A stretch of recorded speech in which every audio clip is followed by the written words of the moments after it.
Ver todo mundo aqui. Opa! Boa noite, pessoal. Boa noite, não, boa tarde ainda. Boa tarde. Boa tarde. Boa tarde. Tá Boa aqui. tarde, Genásio. É um Bom, prazer né? receber você aqui. Hoje a gente está aqui com o pessoal do CAPESP. Deixa eu apresentar aí para você o pessoal que está aí. Uhum. Tá o Volney. Volney, dá isso, que senão o pessoal não... Volney, que é da direção do CAPESP. A Kátia, que é do conselho do CAPESP. A Luísa, que é lá de Laranjal Paulista, que também é do conselho do CAPESP. O Claudião, que é de Peruíbe, também é o nosso contato, é o da área do IANSP, do CAPESP, apesar de eu também participar do IANSP. Mas o Claudião também é do CAPESP também, de Peruíbe. Quem tem como anfitrião é o Adailton, que é o nosso mago da informática. Ele que prepara as coisas para a gente. Esse cara bonito. E o Júlio, que está sem imagem, mas o Júlio está dando positivo aí, que o Júlio também é daqui da Praia Grande, daqui da região também é do conselho do CAPESP. Então, Genásio, assim, a gente já está gravando aqui o nosso bate-papo. A ideia, Genásio, acho que nesse primeiro momento a gente conversar um pouco sobre essa questão do ensino à distância e como é que está sendo o Dória na Assembleia Legislativa, né? A gente tem diversas coisas acontecendo ao mesmo tempo, lembrando que tem a alíquota dos 14% na Previdência que vai entrar a partir do mês que vem, e o CAPESP, junto com a federação, pediu para que durante a pandemia isso fosse suspenso, né? Nós temos todos os problemas desse relaxamento do isolamento social na capital, com a capital com mais de 80% de ocupação de leitos de UTI, e a mesma coisa aqui na Baixada Santista, né? A Baixada Santista entrou no mesmo nível de isolamento, vamos dizer assim, ou de falta de isolamento. E como é que estão sendo as coisas na Assembleia, né? Como é que vocês estão fazendo? Vocês estão fazendo votações virtuais? Como é que é possível fazer uma ação conjunta do bloco de oposição em relação a todas essas maluquices que o governo Dória continua fazendo? Então eu vou começar já com essa última pergunta que você fez sobre a Assembleia Legislativa, depois eu falo da educação à distância, que é algo que tem atormentado muito a rede estadual, os nossos professores, gestores. Então, a Assembleia Legislativa está funcionando virtualmente, ela fisicamente está fechada e não está votando nada praticamente. Ela votou o projeto aquele decreto de calamidade pública, de emergência, votou a redução dos salários dos deputados e dos servidores comissionados, os cargos de confiança, e aprovou também um projeto de um fundo, liberando um fundo para o combate ao coronavírus. Praticamente, e o feriado, né? Aquele feriado, a antecipação do feriado de 9 de julho para o dia 25. Apenas isso, praticamente 4 projetos do governo, não há nenhuma ação.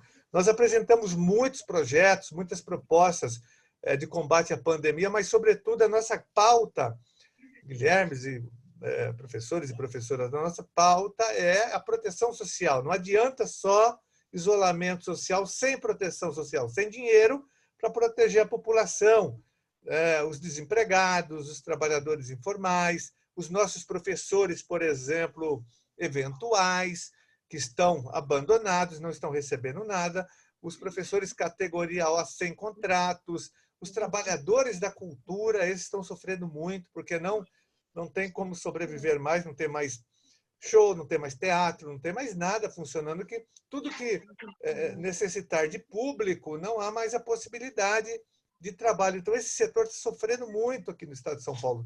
Você tem mais de 1 milhão de pessoas que trabalham na área da cultura, não só na linha de frente, mas também técnico de som, iluminador, a pessoa que faz o palco, enfim, tem mais de 1 milhão de pessoas no estado de São Paulo. E vários setores, transportadores escolares, que foram demitidos, agora o contrato foi rompido, as merendeiras escolares terceirizadas foram abandonadas na pandemia, as cuidadoras de crianças com deficiência também. Então, são vários setores nessa situação. A nossa luta na Assembleia Legislativa é para que haja renda mínima emergencial, como foi aprovado no Congresso Nacional, graças à oposição, que lutou, porque o Paulo Guedes não queria dar nada, depois apresentou R$200 e nós conseguimos 600. A nossa proposta era de pelo menos um salário mínimo em Brasília, mas o que foi possível ali na votação, no enfrentamento com o bolsonarismo, foi esse valor de R$600. Mas aqui nós apresentamos, logo no começo da pandemia, projeto de renda básica emergencial e também projetos específicos, socorrendo os professores eventuais de categoria O, projeto específico para os trabalhadores da cultura, projetos específicos para os transportadores escolares, esses que eu citei, que são muitos em todo o Estado, e são vários segmentos. E São Paulo tem dinheiro no orçamento. São Paulo é o estado mais rico da América Latina.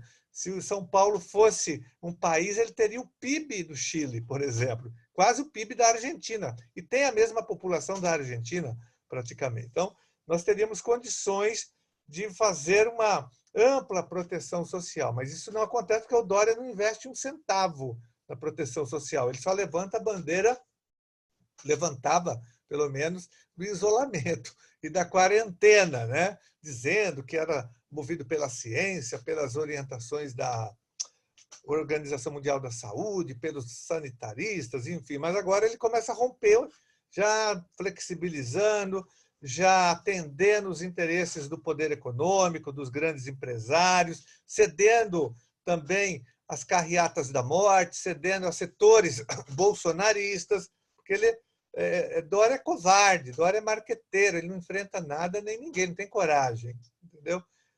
O Dória, na verdade, é como uma biruta de aeroporto, ele se move de acordo com a direção do vento, ele não tem firmeza, não tem consistência política para fazer esse enfrentamento. É um cara de marketing, nós conhecemos bastante, sobretudo porque ele foi prefeito de São Paulo. Então, ele já está flexibilizando, né? No pior momento, no momento em que nós viramos o epicentro mundial do coronavírus, 500 mil pessoas já contaminadas, vamos para mais de 30 mil mortes hoje, quando sair às 19 horas, daqui a pouco sai o número. A gente vai ultrapassar as 30 mil mortes hoje, sem contar a subnotificação. Uma grave a situação, e ele está cedendo. Ele, o Bruno Covas, aqui em São Paulo, porque tem pressão em cima deles. Mas a nossa luta na Lesp é essa, aprovar esses projetos, essas propostas de proteção social, porque do governo Bolsonaro não vem nada. Bolsonaro é contra o isolamento, contra a quarentena, ele é um sabotador criminoso, genocida do povo brasileiro, do isolamento, de todas essas políticas que os governadores precariamente tentam defender com prefeitos, né?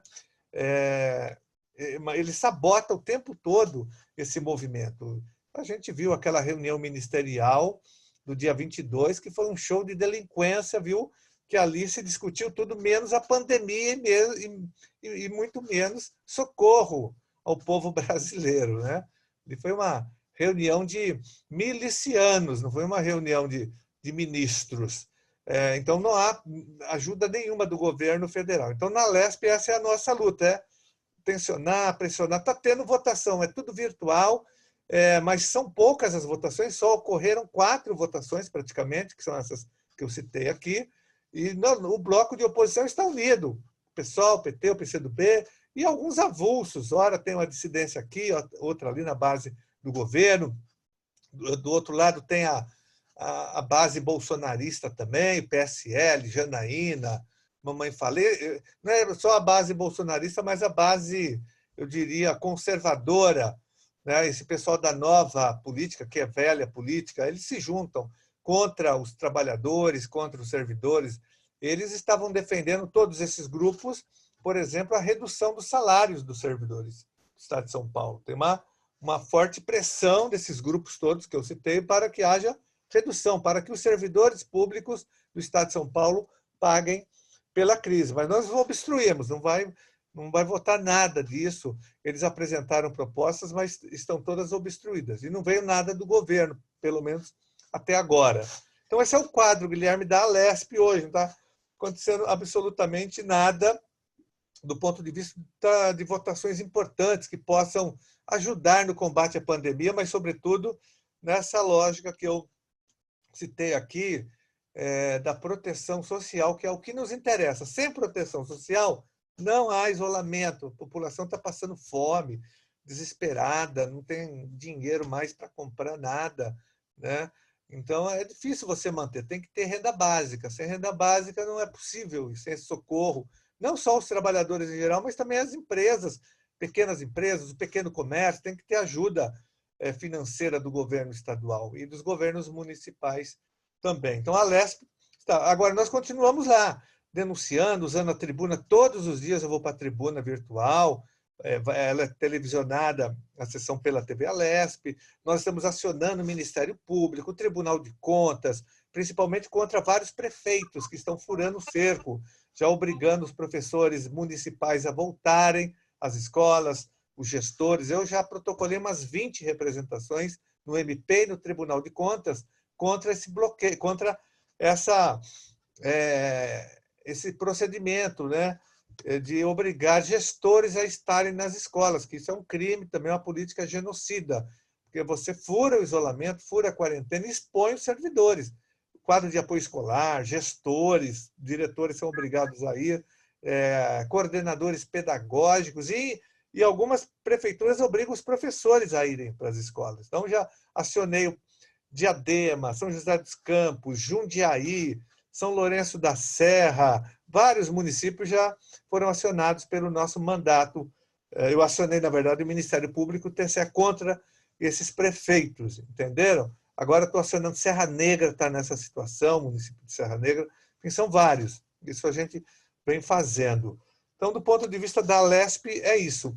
Do ponto de vista da educação à distância, que para nós é uma verdadeira farsa, todas as pesquisas, os levantamentos mostram claramente que nem a metade da rede consegue acessar esses aplicativos, porque nós sabemos que o nosso aluno, em geral, não tem condições econômicas, não tem computador em casa, não tem banda larga, não tem celular inteligente. Ele até tem celular, todo mundo tem, mas não tem condição de receber internet, enfim. E os professores também, uma boa parte do magistério, por conta dos baixíssimos salários e da precarização salarial e funcional, também não tem acesso à internet banda larga, não tem telefones inteligentes. Então, por tudo isso, por conta desse processo já histórico de exclusão e de não investimento anterior nessa área de informática,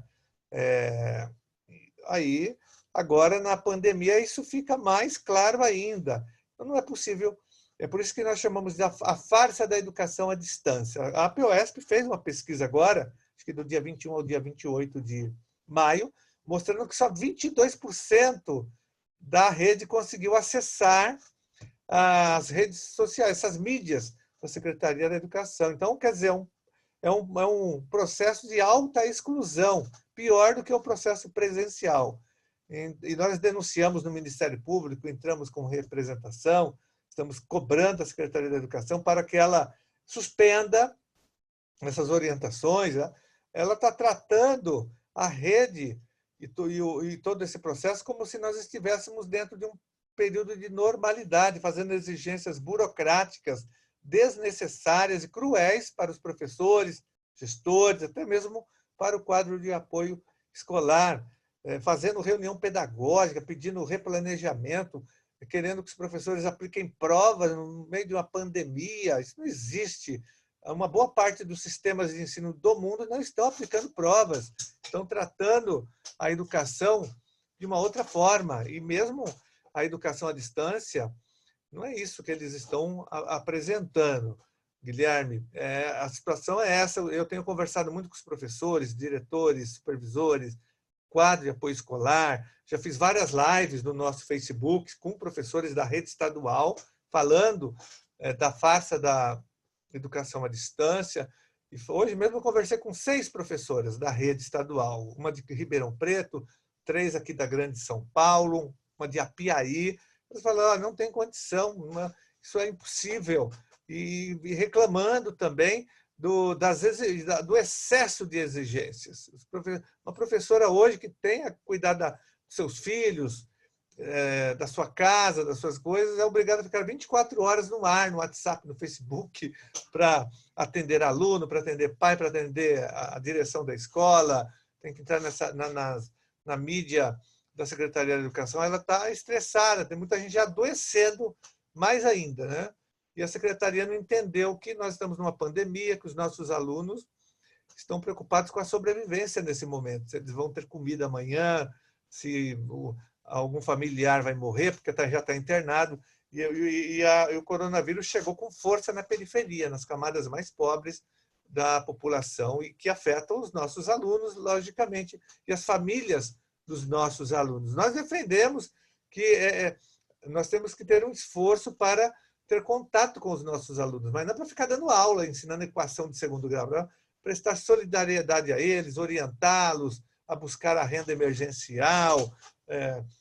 Nós temos que ter uma relação com a comunidade escolar, mas não essa que a Secretaria da Educação está apresentando agora. Então, resumindo, essa tem sido a nossa posição, que é a posição da maioria da rede estadual, das entidades, da APOESP, da UDEMO, CPP, todas as entidades estão irmanadas nessa posição, a CNTE, né? Os educadores, em geral, estão denunciando a farsa da educação à distância, sobretudo aqui no estado de São Paulo. Então, Janasa, você estava falando dos professores eventuais, né? Além de eles estarem sem pagamento, eles estão com uma dificuldade enorme. Dificuldade não, eles não estão conseguindo serem atendidos pelo IANSP. A gente está lá dentro da CCM, a gente está forçando o superintendente a atender esse pessoal, porque eles contribuem com o IANSP normalmente, né? E o pessoal categoria S. E agora eles não estão sendo atendidos. Essa questão que você levantou também sobre as prefeituras municipais, as diversas prefeituras aqui obrigam a presença de professores nas escolas para recolher trabalho de aluno, trabalho escrito de aluno. Então, aluno, né? E isso é uma das coisas que nós já discutimos aqui dentro das reuniões do CAPESP aqui também. Mas eu vou passar aí, porque vamos ver acho que o Claudião já desativou o microfone, quer fazer alguma observação? Vou passar para o Claudião e aí a gente vai abrindo para os outros. Tudo bem, Janado? Vamos lá. Então, Claudião. Hoje eu estou indignado com a tal de reunião de planejamento. O secretário tratou todo mundo como se fosse todo mundo imbecil. Eu até vou fazer uma piada. Ele falou, olha, para o professor, assim, você baixa o aplicativo e aperta o dedinho em tal lugar, em tal lugar. Sabe, gente? É uma coisa assim, o cara está achando que a gente está na Ilha da Fantasia. E ele colocou uma pessoa à tarde para falar das obrigações dos professores para fazer determinadas tarefas burocráticas. Por exemplo, plano de aula uma vez por semana, você tem que acessar lá a sede para procurar o aluno lá e procurar o aluno na região onde mora o professor, gente. Eles falaram isso. O professor tem que acertar e buscar os alunos para participarem das aulas virtuais. Outra coisa que me irritou muito, eu não preciso estar nessa sala porque eu sou um professor adaptado e nem participo de projeto nenhum. Mas eu resolvi participar de hoje à quarta-feira. Quer dizer, coisas assim absurdas que o Janazzi falou. Vou pegar o exemplo da minha escola, que fica lá na periferia de Peruíbe. Teve um dia que todas as escolas receberam aquele material para distribuir para os alunos. Aí houve uma convocação geral e eu falei para a minha diretora que eu não aceitava que o professor fosse convocado. E ela não convocou os professores. Ela convocou os funcionários e fez um negócio legal até para o pessoal receber esse material. E agora o secretário quer de novo fazer isso para distribuir de novo material para o segundo bimestre, gente.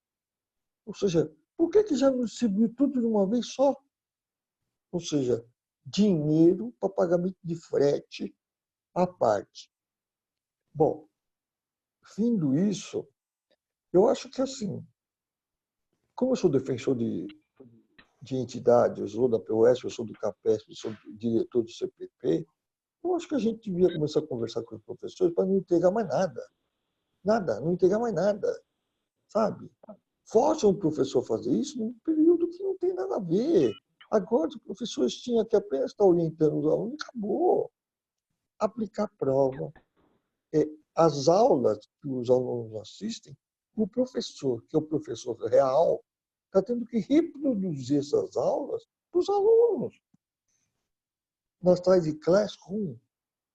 E o secretário falou um negócio de Classroom, eu fiquei indignado. Esse Classroom não tem essa dimensão de pegar todo mundo, em todas as regiões, não tem essa capacidade de fazer em rede isso. Ou seja, a diretoria de ensino é que devia estar preparando regionalmente, cidade por cidade, e ofertar isso. Entendeu?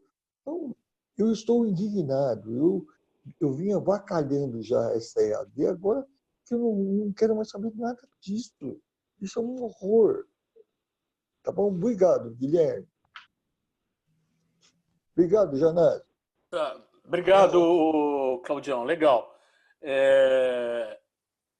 O Janás aqui está mandando um recado aqui que ele fica até às 6h15 com a gente. Então a gente vai. Eu posso falar então, Guilherme. Oi, então fala, Júlio. Vai, Júlio, contigo. Só uma pergunta que eu queria fazer rapidinho também. Aí o Júlio já emenda aí. E assim, há uma vinculação, Janazzi, da presença dos professores à entrega de atividades, materiais. A dúvida é se, do ponto de vista legal, há essa, digamos, essa abertura para a secretaria de vincular a presença do professor a cumprir algumas coisas, né, que a secretaria está passando para nós. Eu queria que você falasse um pouco a respeito disso. Valeu. Olha, Volney, a secretaria, como eu disse, tem feito exigências absurdas, eu diria até que cruéis, e também ilegais, porque, como eu disse, nós estamos numa pandemia, a Assembleia Legislativa aprovou o decreto de calamidade pública, o decreto de emergência do Estado de São Paulo, que suspende praticamente quase todas as atividades e deixa o Estado de São Paulo no estado de excepcionalidade. Então, a Secretaria da Educação não pode ficar cobrando, fazendo exigências que ela fazia, que ela poderia até fazer no momento de normalidade. Agora é pandemia, então você tem aí brechas, você tem como contestar. E nós estamos contestando o tempo todo, por isso que nós já acionamos, inclusive, o Ministério Público, e um dos pontos que nós abordamos foi exatamente o que você falou, entendeu? Sobre exigências que não são cabíveis nesse momento, que os professores não conseguem, nesse momento, atender. A POSP também está caminhando nessa linha, a POSP está até pregando uma desobediência civil, que a gente não faça, entendeu? Porque depois tudo será negociado. O MEC, o Bolsonaro, encaminhou aquela medida provisória, já flexibilizando os 200 dias, mas sem flexibilizar as 800 horas, e essa medida provisória tem que ser aprovada ainda. Nós estamos apresentando emendas, mobilizando os nossos deputados para modificar radicalmente essa medida provisória. Inclusive, uma das propostas que nós estamos defendendo, pelo menos um setor da educação, é que tem que flexibilizar os 200 dias e também as 800 horas, senão você vai sobrecarregar os professores, as escolas e os alunos, não? Ou seja, em outras palavras, nós temos que entender que 2020 é um ano excepcional e que não vai ser possível cumprir a LDB, os 200 dias letivos e as 800 horas, como se nós estivéssemos na normalidade. Então, a medida provisória pode abrir uma exceção, reduzindo o número de dias, vamos imaginar, para 150 dias letivos e 600 horas anuais. Você não precisa cumprir o que está na LDB hoje, 200 dias com 800 800 horas anuais. Você pode fazer essa alteração, enxugar mais os dias letivos e as horas e concentrar um pouco mais o currículo, sem entrar com esse negócio de recuperação, né, de reposição de aulas. Isso vai sobrecarregar, porque quando terminar a pandemia, a gente volta para... Eu falo a gente porque eu não volto, mas eu sou professor também, eu sei o que é isso. Sou diretor de escola, professor da rede pública, então você volta já com desgaste imenso, porque há um estresse agora durante a pandemia. O estresse, você está lutando para não se contaminar, você vê as pessoas morrendo, passando necessidade. Então, quando terminar, quando voltarem as aulas, a gente vai voltar no estado muito difícil também. Aí você vai sobrecarregar com reposição, fazendo os alunos estudarem mais, os professores trabalharem mais. Não tem sentido isso. Então, você reorganiza o período letivo, que não tem que ser necessariamente o mesmo ano civil. Ano letivo é uma coisa, ano civil é outra coisa diferente. Então, você pode reduzir o ano letivo, um projeto pedagógico mais enxuto, com outras exigências, com outras metas, né, que valorize outros temas, e depois segue normal em 2021, não há problema nenhum com isso. Nós estamos já observando e analisando, Guilherme, as experiências de outros países, como que os outros países estão lidando com isso, né? Então, é importante. O MEC foi precipitado demais, mandando a medida provisória, mas como é uma medida provisória, a gente pode alterar, ela pode ser alterada no processo de votação. E essa tem sido a nossa luta. Lógico que haverá um consenso, as entidades tiram em algum momento um consenso, a CNTE, e a gente vai... Mas é um pouco nessa direção de flexibilização dos 200 dias, das 800 horas. É algo nessa... A gente não sabe o que será ainda, porque tem que ver quando que a gente vai sair da pandemia. Não dá para ainda estipular esse procedimento. Então, Voney, é isso.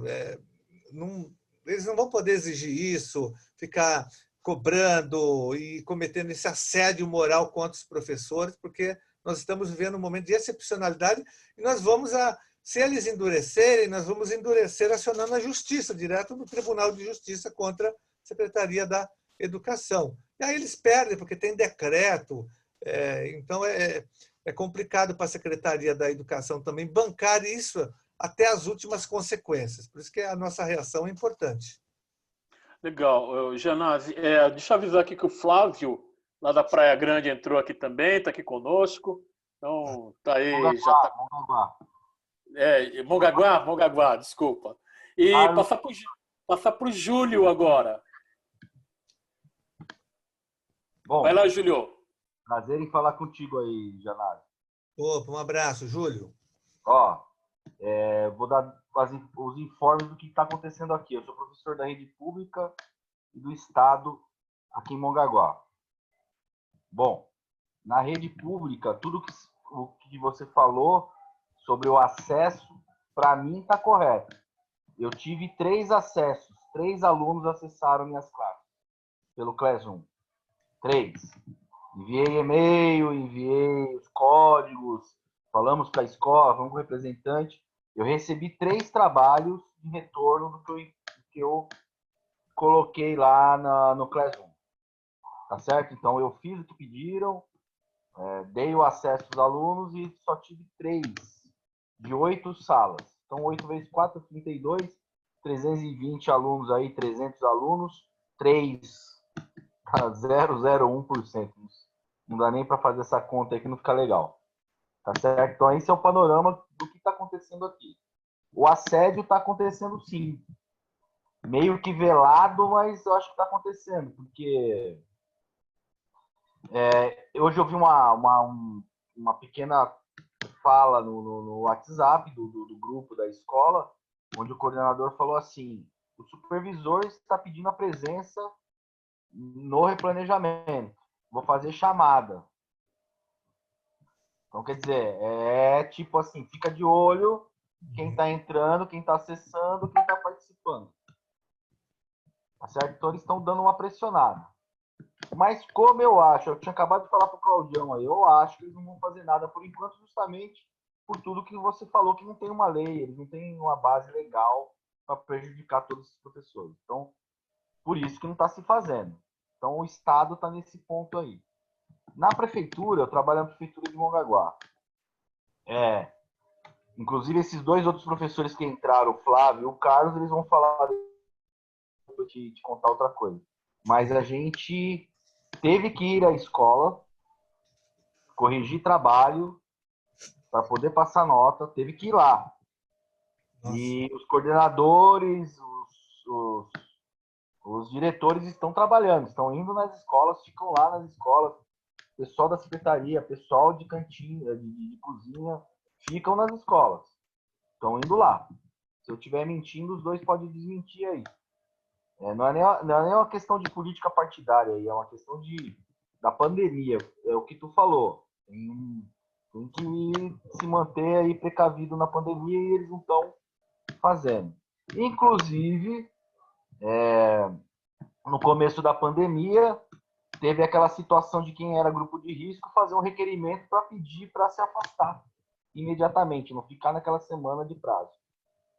O meu colega Flávio, que está aí assistindo com a gente, fez um requerimento pedindo o afastamento por ter um filho recém-nascido e ele foi indeferido. Descontaram 2 dias de salário dele lá e tal. E eu até comento com ele que isso aí é uma perseguição meio que política, porque nós somos os professores que batemos meio que de frente com eles lá. Tá certo? Então, tá acontecendo sim essas situações dessa cobrança velada e nas prefeituras, com certeza, tem casos iguais a esse que está acontecendo com o Flávio, de perseguição política, de pressão, que tem que participar e etc. Então, era mais ou menos isso que eu queria passar para ti aí, o que está acontecendo.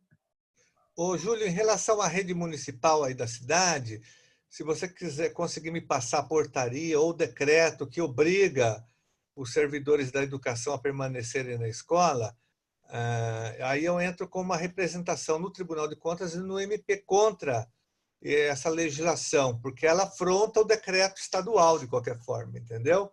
Então, se vocês conseguirem me enviar, porque eu não consigo dar conta de ver de vários municípios, mas deve ter uma portaria, um decreto dando essa orientação.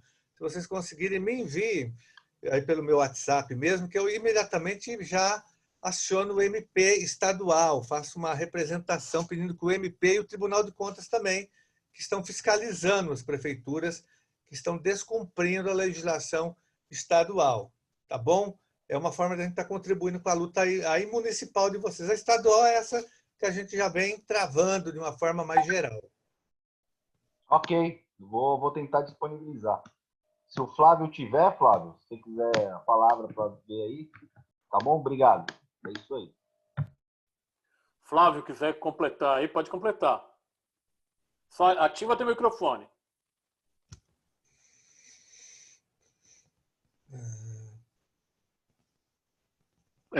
Estão me ouvindo? Sim, sim, estamos ouvindo.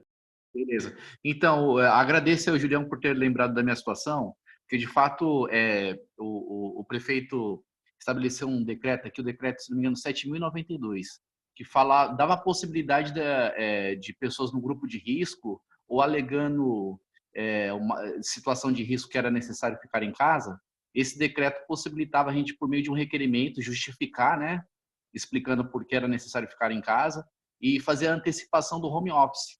Daí eu fiz esse requerimento, no caso eu aleguei que o meu nenenzinho na época, com 9 meses, ele estava com uma forte gripe, inclusive nós tínhamos ido numa clínica, numa consulta pediatra, em Praia Grande, uma cidade repleta de casos de Covid-19, ele ficou gripadinho, né? E eu fiquei com receio, né? Porque ele estava tossindo bastante, né? E fiquei com receio de ter pego a Covid, meu nenenzinho também, e a minha esposa. Minha esposa já estava gripada e eu também estava sentindo como se eu estivesse ficando gripado. Por conta disso, considerando o decreto, eu fiz o requerimento. Fiz o requerimento, a minha diretora foi e enviou para a diretora municipal, de ensino daqui, e a diretora municipal indeferiu o requerimento. Eu fui e fiz um recurso, explicando com com maior requinte de detalhes e argumentos, né, explicando todo o contexto, e ainda assim, nesse recurso, ela indeferiu, entendeu? Sem falar que na semana houve uma fuga em massa de presidiários aqui na cidade, que eu acho que foi sem precedentes, acho que aqui na história do município. Eu também estava com receio disso, visto que eu moro próximo, de uma certa forma, próximo do presídio. Então, enfim, fiz o recurso, ainda fazendo recurso, ela indeferiu. A POSP, que eu sou sindicalizado, o diretor Moacir, juntamente com o Julião, me orientou eu entrar com mandato de segurança, né? Então, eu já fui no jurídico da POSP para entrar com mandato de segurança. Mas só para dar ênfase naquilo que o Júlio comentou, professor Júlio. Eu sinto essa postura de perseguição por conta de nós sermos questionadores, por conta da gente questionar algumas coisas que nós entendemos que são ilegais, né? Como a questão de conselho e de classe, que a gente faz 22 salas num único dia, e tantos outros fatores como essas exigências de tarefas em home office que a gente entende. Logo no início, houve um discurso bem truculento da diretora, né, que exigia a gente... Logo no início da pandemia, estava todo mundo com psicológico abalado, com receio, com medo, sem cabeça de preparar atividade, e houve exigências bem duras em relação a esse sentido, né? Então, só dizer isso, que essa postura de assédio, de perseguição política aqui na prefeitura de Mongaguá está acontecendo sim, infelizmente. Obrigado. Valeu, Flávio. Pergunto aqui como a gente já está quase no limite do horário do Gianazzi, pergunto para a Luísa ou para a Kátia se elas querem também fazer algum tipo de pergunta, de encaminhamento. Luísa? Oi, não, fala, Luísa. Não tenho nada a acrescentar, tá? O que os colegas falaram, a gente sabe o que acontece, né? Eu não sei como que é a prefeitura aqui, né? Mas no estado a gente tem tem uma certa pressão, mas é mais tranquilo. É uma realidade totalmente diferente digamos, do litoral, né? As pessoas agem de maneira diferente, têm uma outra postura. Mas a gente sabe que acontecem essas coisas, sim. Tá? Uhum. Só isso. Tá, legal. Gianazzi, para você, aí você tem seus compromissos também. Já são, pelo meu celular aqui, são 6h13. Você quer fazer aí umas considerações finais? Entrou mais um companheiro, Carlos, mas está pegando o finalzinho do Gianazzi. Carlos, tudo bem? Olha, Joia. Primeiro eu vou falar, a gente vai atuar em Mongaguá, vocês colocaram que é uma questão grave, o Flávio fez uma explanação, o Júlio também, então a gente vai atuar aí com o Ministério Público em relação a essas denúncias que vocês estão fazendo. Só preciso da legislação, ou é uma portaria ou uma resolução, um decreto, isso aí vocês acham facilmente aí nas escolas de vocês, junto à Secretaria da Educação. Daí amanhã mesmo eu já tomo essas providências junto ao Tribunal de Contas e ao Ministério Público Estadual. Eu tenho, na verdade, tive uma emergência, Guilherme, eu ficaria mais tempo, mas é por conta das manifestações de ontem contra o fascismo aqui em São Paulo, teve muita repressão na Avenida Paulista, prenderam pessoas, indiciaram pessoas, estou tentando resolver isso junto à Secretaria da Segurança Pública, lá com a assessoria, denunciando alguns policiais, não sei se vocês acompanharam, a polícia reprimiu a manifestação antifascista e protegeu a outra dos bolsonaristas que estavam fazendo campanha neonazista, neofascista. Uma pessoa estava com um taco de beisebol, lá uma arma branca, e a polícia abraçou, foi tirando, né, como se fosse um aliado, aquele policial daquela mulher. Um absurdo. Se fosse para o outro lado, bombas e borrachas. Então, eu estou tentando ajudar nessa questão, porque algumas pessoas foram indiciadas, né? Não estão mais presas, mas foram indiciadas. E, enfim, a gente está tentando ajudar nessa questão, que a situação foi muito grave ontem. Teremos mais manifestações, a gente tem que se preparar, porque agora nós não vamos mais tolerar bolsonaristas, esse grupo agora é outro momento, nós não vamos mais convencê-los, nós vamos enfrentá-los agora. E ontem nós tivemos várias manifestações em defesa da democracia, contra o fascismo em várias regiões, da Paulista, em Porto Alegre, no Rio, em Brasília, em várias capitais, em várias regiões do Brasil. Então, tem um crescimento de um movimento. São vários manifestos assinados, tem pelo menos uns 10 manifestos de vários setores da sociedade. Então, começa uma ofensiva agora dos setores democráticos contra as carreatas da morte, contra o neofascismo, o neonazismo, enfim. A gente tem que reagir agora com veemência contra esse movimento bolsonarista que tenta, na verdade, dar um autogolpe. Ele está apostando no caos, na confusão, para dar o autogolpe que ele tanto deseja, que não tem muito espaço, né? Ele está sendo questionado pelo Supremo. O Celso de Mello, no sábado, soltou um comunicado para os outros ministros, falando que o Brasil já vive uma era pré-nazismo, ele compara já a República de Weimar, enfim. Então, quer dizer que esses setores, até conservadores, da direita liberal, já começam a reagir também contra o bolsonarismo. Isso é bom para nós, né? Então, é um avanço. Então, eu vou ter que sair justamente da nossa conversa, porque eu tenho agora uma reunião marcada com 2 assessores lá da Secretaria de Segurança Pública do Estado, que a gente está denunciando a ação da polícia ontem, que reprimiu as torcidas organizadas, a torcida antifascista, né, e protegeu o outro lado. Aquilo foi um absurdo total o que aconteceu. E prendeu gente do nosso lado aqui, tá? Então, eu vou ter que fazer essa saída rápida aqui, mas estou à disposição para voltar em outro momento com vocês, numa outra reunião, com mais tempo para conversar. Legal, então, Genasi, nós aqui do CAPESP, a gente agradece pra caramba a sua presença. Eu acho que a conversa foi extremamente proveitosa, ainda mais com uma questão sendo encaminhada, uma demanda sendo encaminhada aqui da região. Acho que foi muito bom. E eu acho que você vai voltar. Vamos marcar. Eu volto na próxima com vocês, com mais calma. Tá bom?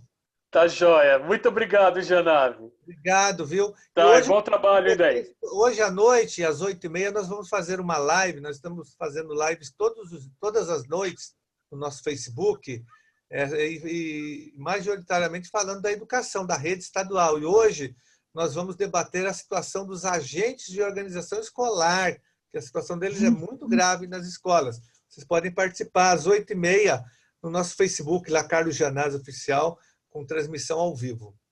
Um abraço para você. Obrigado, Guilherme. Depois a gente conversa com o IANSP. Quero conversar com você do IANSP, tá bom? Legal. A próxima a gente faz ao vivo, viu, Gianazzi? Essa aqui que estou testando. A próxima a gente faz ao vivo. Ótimo. Obrigado, pessoal. Boa reunião. Valeu, Gianazzi. Um abraço. Até logo. Tchau. Boa noite. Boa noite. Boa noite. Pessoal, agora eu pedi pro Adailton manter agora aqui um pouquinho. Continua gravando? Não, acho que agora já pode desligar. Já desliga com a saída do Gianazzi, a gente edita e corta. Só a gente ficar mais 2 minutinhos, 3 minutinhos aqui, só para